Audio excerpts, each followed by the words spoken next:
Hey everyone, welcome back to my channel. Thanks for joining me today. For those of you who are new here, on this channel we share helpful tutorials and how-to guides.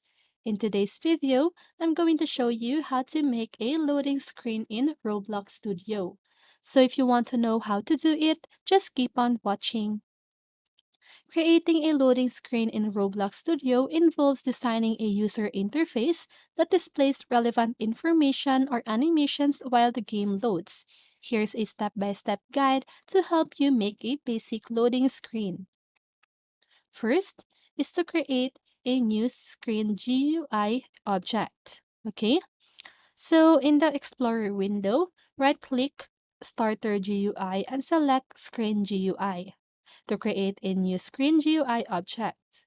This will be the main container of your loading screen UI. To design the loading screen, inside the Screen GUI, add UI elements such as images, text labels, progress bars, or animations to create the loading screen design. You can use existing assets or create your own graphics and animations.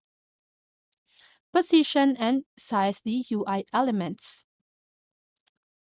Arrange the UI elements to fit the loading screen layout. Use anchors and offsets to ensure the UI scales properly on different screen sizes. Display game information. So this is an optional action.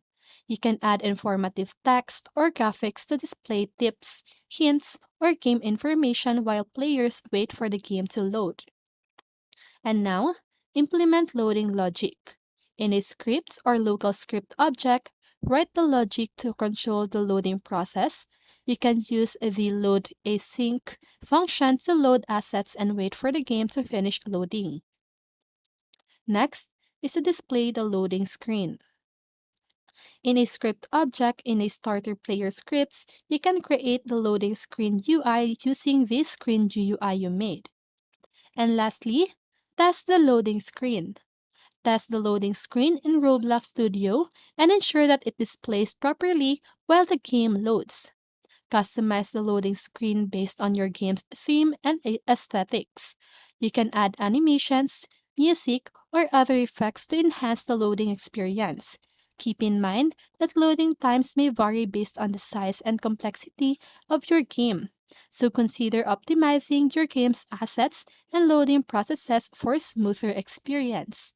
And that's it for this video. I hope this video helped you, and if it did, make sure to like, subscribe, and hit the bell notifications so you won't miss a video. See you in the next one, and have a great day!